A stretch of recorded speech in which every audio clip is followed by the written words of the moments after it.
Nabarsisi, nabarsisi, nabarsisi. Muftako nabarsisi, nabarsisi, nabarsisi, nabarsisi.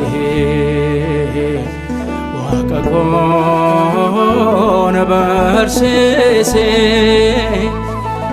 Ichinan faya, ichinan jabada, akuma Niqoodimoos.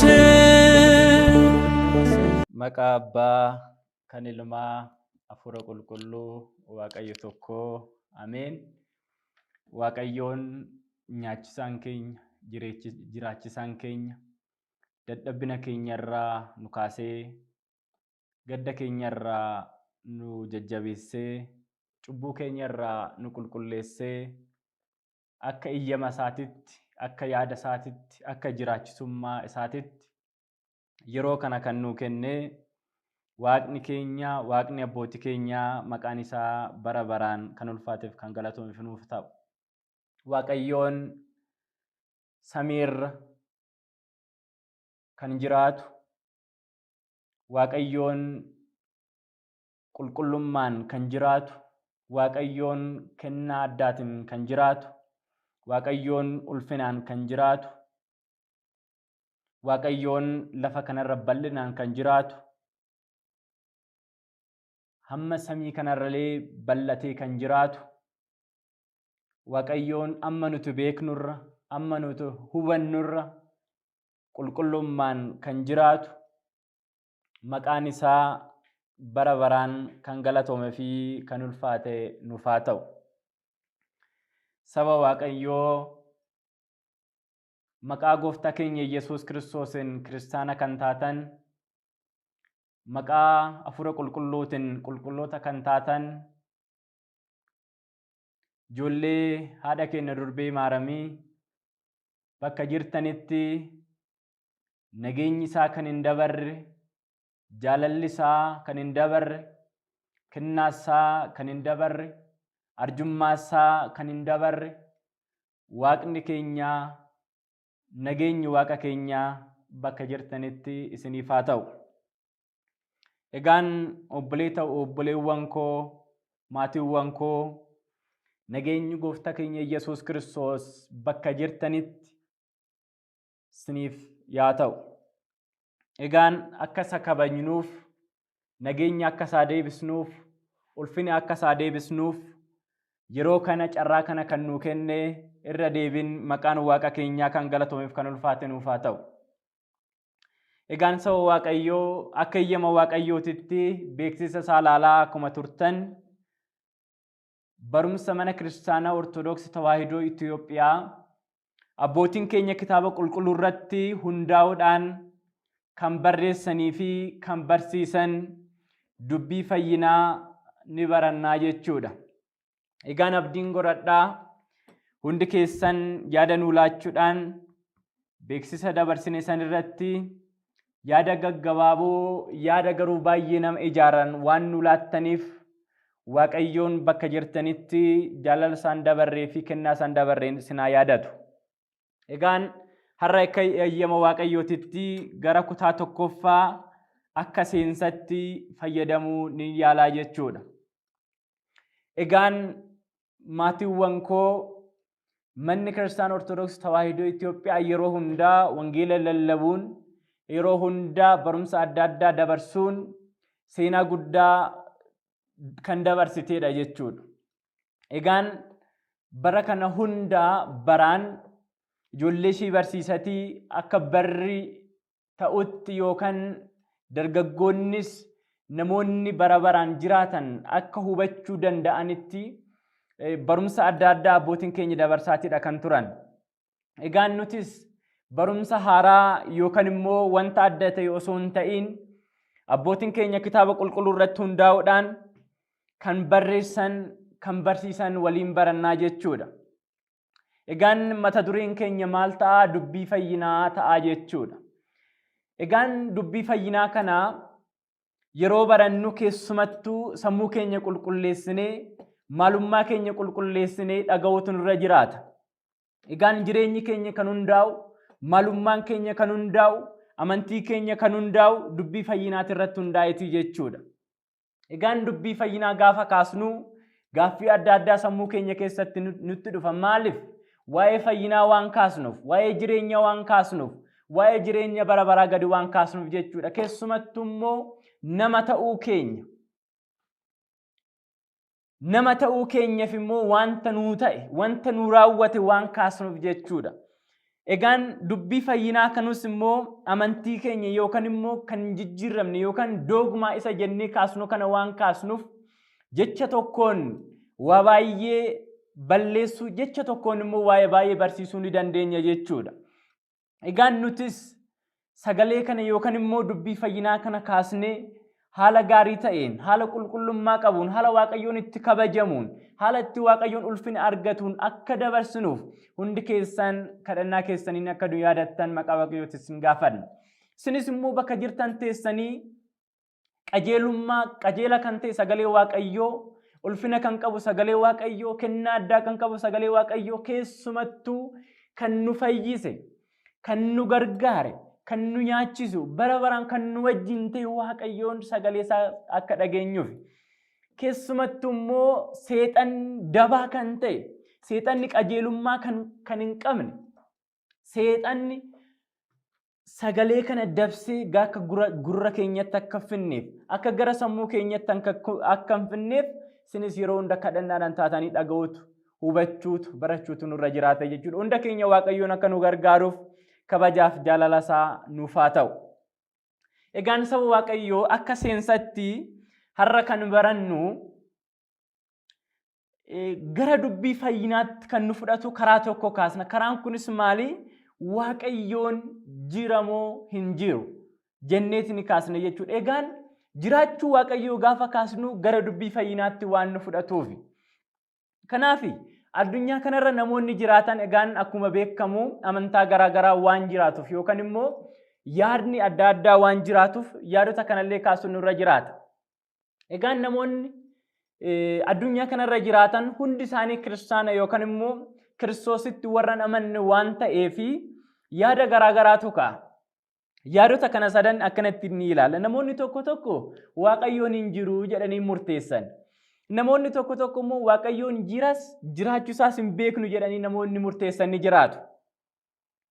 Egaan kiristaanonni immoo nuti immoo akkamittiin amannaa? Waaqayyoon jira jenneet amannaa jechuudha. Egaan keessumattuu kitaabni qulqulluun yookaan bu'uura kiristaanotaa akka ta'e kitaabni qulqulluun maal jedha? Waaqayyoon jiraachuusaa, Waaqayyoon baraan jiraachuusaa, Waaqayyoon uumamtootaaf of mul'isee jiraachuusaa akka jiru shakkii tokko malee kitaabni qulqulluun gadi teechisa. Kitaabni qulqulluunis jalqaba Waaqayyoon sabii fi bantiiwwan uume jedhee waan eegaluuf kitaabni qulqulluun jalqabuma jireenya Waaqayyoo shakkii tokko malee, jireenyi Waaqayyoo hir'isuu tokko malee nutti mul'isaa jechuudha. Egaan addunyaa kanarra namoonni jiraatan garuu keessumattuu warri gowwaa ta'an maal jedhanii kaasu? Asirratti Faaruu Daawit boqonnaa 13 yookaan 14 lakkoofsa 1 irratti gowwaanii laphee isaatitti keessa isaatitti Waaqayyoon hin jiru jedha. Egaan warra Waaqayyoon hin jiru jedhaniif, warra Waaqayyoon jiras hin jirus jedhanii amananiif kitaabni kun deebii guddaa ta'aaf jedhanii yaada. Yookaan immoo bu'uura ta'a jedheef yaada. Kanarras dabarreef immoo namoota kanaaf deebii kan ta'u gara fuulduraatti ni ilaalla. Garuu keessattuu abbaan keenya Daawit, Faaruu Daawit boqonnaa 13 yookaan 14 lakkoofsa 1 irraa qabnee gaafa laallu gowwaan jedha. Keessa isaatitti yookaan laphee isaatitti yookaan yaada isaatiin Waaqayyoon hin jiru jedhee yaadaa jedha. Egaan namoonni Waaqayyoon hin jiran jedhanii yaadan kun gowwaa kan ta'an kun maal jedhu? Maal raawwatu jennee yaadne? Tokkoffaa Waaqayyoon hin jiru jedhaniin waan yaadaniif maal raawwatu? Gowwaa waan ta'aniif maal raawwatu? Kabaja Waaqayyoof hin laatan, Waaqayyoo hin sodaatan, yeroo hunda cubbuudhaan deddeebi'u, yeroo hunda yakkaan deddeebi'u jechuudha. Kana gochuun isaanii immoo yakka raawwachuun isaanii, Cubbuun raawwachuun isaanii kun immoo maal godhaa? Tokkoffaa Waaqayyoon ni gaddisiisa. Lammaffaa namoonni sitti gadduu jechuudha.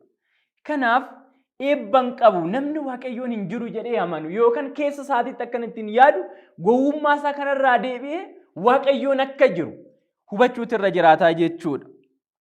Egaan Waaqayyoon sammuu namootaa keessatti yookaan immoo yaada namootaa keessatti Waaqayyoon ofiisaa of mul'iseera. Egaan uumamni arginu kun addunyaa kanarratti kan mul'atus kan hin mul'anne kun kan arginu kun hundi isaanii jireenya Waaqayyooti yookaan immoo jiraachuu Waaqayyooti kan isaan mul'isanii jechuudha. Kana jechuun maal jechuudha? Bu'uurri addunyaa kanaa Waaqayyoodha waan ta'eef. Bu'uurri addunyaa kanaa Waaqayyo erga ta'e booda immoo uumamni hundi Waaqayyo irratti hundaa'ee Waaqayyoon bu'uura godhatee jiraataa jechuudha. Yookaan Waaqayyootti hirkatee jiraataa jechuudha. Namoonni garuu yookaan namoonni hundi Waaqayyootti hirkatanii jiraatu jechuudha. Keessumattuu namni yeroo akkana jennu immoo uumamni hundi Waaqayyo irratti hirkatee jiraanna jechuu miti. Namoonni hundi yookaan uummanni hundi Waaqayyo irratti hirkatee kan jiraatu. Waaqayyoon garuu eenyuma irratti hirkatee eenyuma irratti dhaabbatee eenyuma bu'uura godhatee jiraatu Waaqayyoon ofiisaatii akkuma ittiin kan jiraatu jechuudha. Egaan Waaqayyoon haala kanaan kan jiraatuu fi bara baraan kabajaaf ulfinaan kan jiraatu. Egaan akkuma kitaabni qulqulluun nutti himu addunyaan kun osoo akkanattiin hin diriirin samiin kun utubaa tokko malee osoo akkanattiin hin dhaabbatiin ergamoonni kadhannaadhaaf odoon uumamiin aduun odoo ifasii hin kenniin urjiiwwan samiirratti osoo hin mul'atiin laggeen gurguddaan osoon uumamiin Waaqayyoon bara dura kennaaf kabajaa fi ulfinaan akka jiraatu kitaabni qulqulluun nutti himaa jechuudha. Egaan Waaqayyoon warri gowwaallee keessa isaaniitti hin jiru jedhanii yaa'amanan malee Waaqayyoon garuu baraan akka jiraatu kitaabni qulqulluun nutti himaa jechuudha. Warri kitaaba qulqulluu bu'uura godhatan gaaffii haa kaasuu dhaban malee namoonni gaaffii akkanaa kaasan garuu sammuun isaanii fi nyaachisummaa Waaqayyoo keessa isaaniitti waan mul'atuuf Waaqayyoo jiraachuu Waaqayyoo ulfina Waaqayyoo hubachuutu barbaachisaadha jechuudha. Egaan Waaqayyoon jiraachuuf immoo maaltu barbaachisaa? Waaqayyoon karaa inni itti namootaaf mul'ate yookaan karaa inni itti ofiisaa namootaaf ibse yookaan uumamootaaf ibse ilaaluu dandeenya jechuudha. Kanaaf Waaqayyoon mul'ata qaba baraan jechuudha. Waaqayyoon bara baraan yeroo inni itti ofiisaa ittiin ibsine yeroo tokkollee hin jiru jechuudha. Kanaaf afaan Ingiliziitiin isa Astariyoo jedhamu kana hiika baay'eetti kan inni ilaaluu dandeenya. Afaan Oromootiin mul'ata kan jennu kanaan jechuudha yookaan afaan Ingiliffaatiin revelation kan jennu kana jechuudha.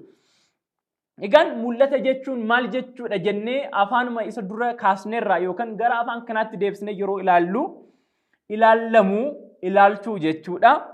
Mul'achuu of mul'isuu jechuudha. Ibsuu jechuudha. Dubbachuu jechuudha. Barreessuu jechuudha. Beeksisuu jechuudha. Hubachiisuu jechuudha.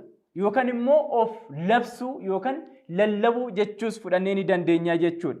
Kanaaf mul'ata kana gabaabumatti yookaan haalli kitaabni qulqulluun Waaqayyoon ofitti ibsetti hiika kanatti yeroo deebisnee ilaallu beeksisuu yookaan beekamuu jechuu kana karaa kanaan gabaabumatti hubachuu ni dandeenya jechuudha. Kanaaf kan amantaan kiristaanaa jalqabuma isaa mul'ata kan qabu yookaan kan Waaqayyoon itti mul'ate jechuudha. Waaqayyoon kiristaanotaaf yookaan warroota isa amananiif ofitti mul'isee kan jiraatu namoonnis of mul'isuu Waaqayyoo kanatti amananii kan jiraatanii jechuudha. Kanaaf amantiin kiristaanaa ofiisaa amantii mul'ata qabu yookaan amantii itti Waaqayyoon ofitti ibseedha jechuudha. Kanaaf Waaqayyoon osoo ofii ofiisaatti of ibsuu baate namoonni waa'ee isaa beekuu hin danda'an ture. Waaqayyoon osoo ofii ofiisaatti of ibsuu baate namoonni waanuma isaanii yookaan immoo waanuma jireenya isaanii beeku malee beekumsa Waaqayyoo qabaachuu dhiisuu danda'u jechuudha. Yookaan immoo hundi keenya waa'ee Waaqayyoo beekuu dhiisuu dandeenya jechuudha. Waaqayyoon ofii ofiisaatti waan of ibseef malee jechuudha. Egaan Waaqayyoon osoo ofiisaatti of ibsuu baate sammuu keenya kan yaadnu ol sammuu keenyaan hubachuu kan dandeenyu yeroo hunda gaaffii nutti ta'ee jiraataa jechuudha. Egaan garuu Waaqayyoon ofii isaatii of ibseera jechuudha.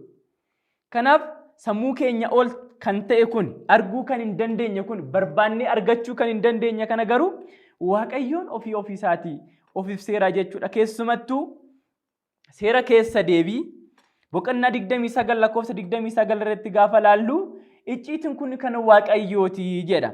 Inni garuu ofii isaatii jechoota isaatii fi wanta isaa hundaan bara baraan ijoollee isaatii waan of ibseef malee jedha. Kanaaf maal nutti ibsa kutaan kitaaba kana?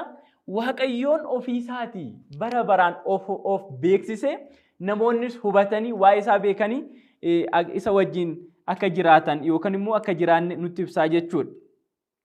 Kanaaf Waaqayyoon of mul'isuunsaa maal agarsiisa jennee yoo laalle Waaqayyoon uumama isaa hunda waan jaalatuuf keessumattuu immoo namoota waan jaalatuuf nuun Waaqayyo waan nu jaalatuuf yeroo hunda akka arjummaa isaatiitti akka beekumsa isaatiitti nu mul'ata jechuudha. Keessumattuu nama jaalata Waaqayyoon. Egaan Waaqayyoon ofii isaatii of ibsuuf immoo kan itti of ibsu qopheessuutu irra jiraate yookaan immoo uumuutu irra jiraate. Egaan uumama hunda ni uume. Uumama hundarra immoo kan jaalatu kan harkaan qabee akka bifa isaatti akka fakkeenya isaatiitti kan uume namootaaf of beeksiseera jechuudha. Kanaaf namootaaf iddoo guddaa waan kenneef jechuudha. Waaqayyoon garraamummaa isaatii fi akka eeyyama isaatiitti namootaan kan mul'ate jechuudha. Waaqayyoon maal ta'eef sababbiin isaa maal akka Waaqayyoon maal ta'eef jechuudha.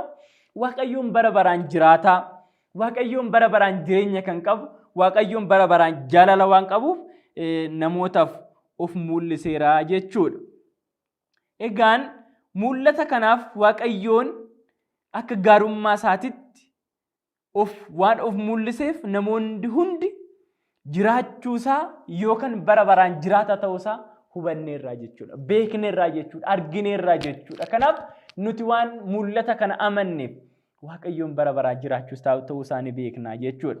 Egaan karaa biraa immoo waaqoliin tolfamaan yookaan samiidha gaditti kan jiraatan waaqoliidha kan ofiin jedhan yookaan immoo seexanni isaanirra ta'ee dogoggorsiisaa kan ta'e seexanni isaanirra ta'ee namoota kan dogoggorsiisu kanneen kun mul'atan qaban waan mul'atan qabneef immoo yeroo hunda bakka hin qabanii jechuudha yookaan yeroo hunda ce'umsa hin qaban jijjiirama hin qaban namoota keessatti jijjiirama adda ta'e hin qabanii jechuudha. Kanaaf Waaqayyoon ofiisaa baraan kan jiraatu qulqullummaa kan qabu kennaa kan qabu isa qofaa jechuudha. Isa malee waaqni biraa hin jiru, isa malee uumaan biraa hin jiru, isa malee kennaa biraa hin jiru, isa malee jaalala kan qabu hin jiru jechuudha. Kanaaf waaqolii biraa yoo laalle jaalala hin qabanii, eebba hin qabanii, kennaa hin qabanii, jireenyi isaaniitis jireenya murtaa'e waan ta'eef jechuudha.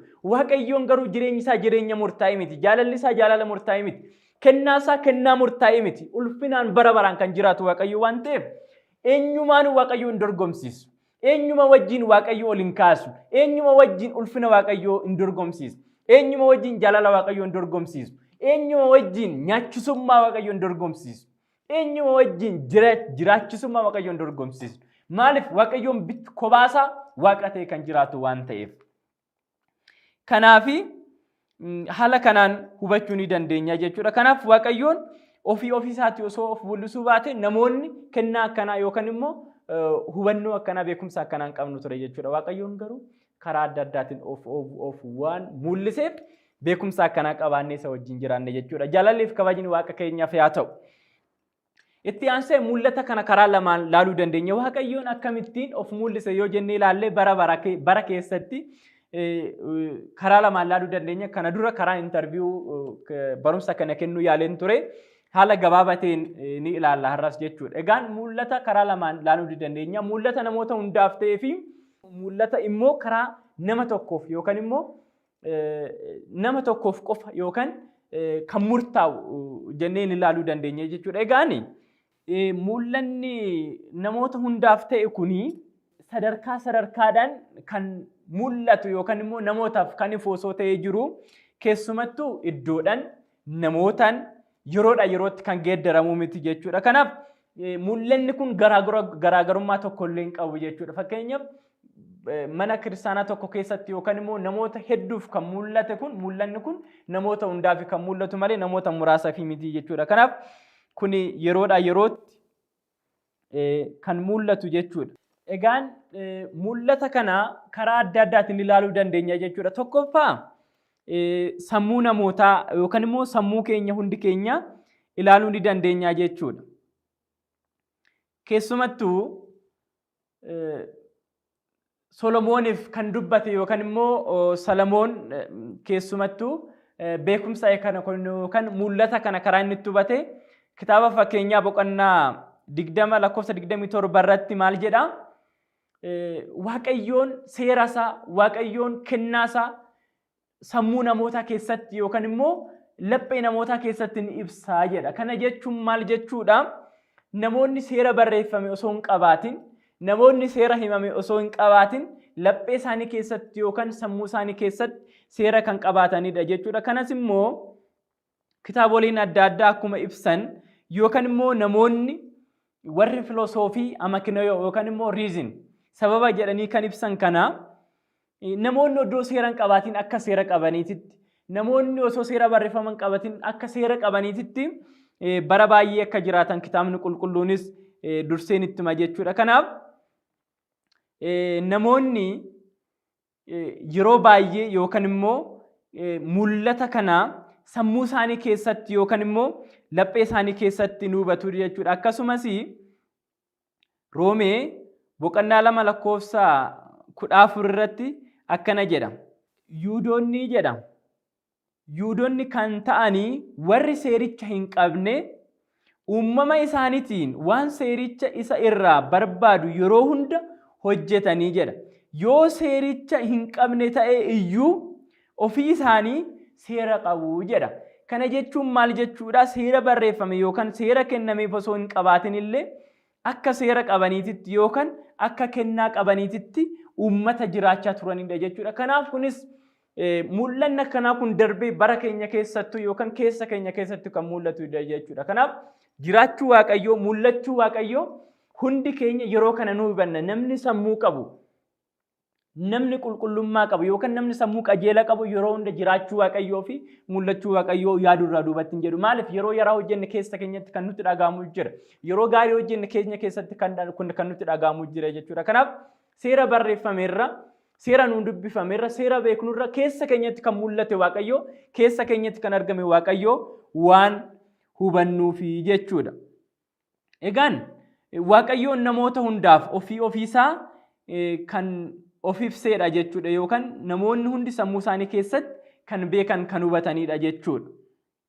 Kanaaf inni lammaffaa sammuurra darbee Waaqayyoon uumama isaatiin yookaan addunyaa kanarratti uumamanii kan jiraatanii Waaqayyoon ofiisaa of ibseera jechuudha. Kanaaf namoonni Waaqayyoon waan of ibseef namoonni hundi jiraachuu Waaqayyoo yookaan ulfina Waaqayyoon ni hubatu. Keessumattuu Roomee boqonnaa 1 lakkoofsa 20 irraa qabne gaafa laallu namoonni Waaqayyoo osoo beekanuu Waaqa ta'uusaa, uumaa ta'uusaa waan hin kabajneef jedha. Sammuun isaanii uumama warra bineeldotaati gadi ta'e jedha sammuun isaanii. Maaliif? Waaqayyoon Waaqa ta'ee osoo jiru ulfina waan hin kennineef, Waaqayyoon uumaa osoo ta'ee jiru kennaa waan hin deebisneef, Waaqayyoon kabaja bara baraan osoo qabu waan kabaja kana hin laanneef namoonni yaada isaaniitiin, uumama isaaniitiin yaadni isaanii bineeldotaa gadi ta'e jedha sababa Waaqayyoo. Kanarraa akka hin taane Waaqayyoon nu haa baasu. Egaan jiraachuu Waaqayyoo sammuu keenya keessa osoo jiru garuu Waaqayyoon jiraachuu dhabuusaa yaaduu dhabuun uumama keenya hir'isaa jechuudha. Maalummaa keenya hir'isaa jechuudha. Waaqayyoon yaada nuu qabu, Waaqayyoon kaayyoo nuu qabu gadi nu taasisaa jechuudha. Kanaaf sababa Waaqayyoo beeknee akka waaqummaa isaatiitti kabajuu nurra jiraata jechuudha. Namni Waaqayyoo beekee akka waaqummaa isaatiin kabajne bineelda gadi ta'a yookaan immoo uumamoota xixiqqaadha gadi ta'a jechuudha yaadni isaa. Kun immoo yaada Waaqayyoon yookaan immoo yaada Waaqayyoon nuuf qabu gadi nu taasisa jechuudha. Kana akka hin taane Waaqayyoon sammuu keenya nu haa eegu. Nabarsisi, nabarsisi, nabarsisi, muftako nabarsisi, nabarsisi, nabarsisi, nabarsisi, wakako nabarsisi. ichinan fayya ichinan jabada akkuma Niqoodimoos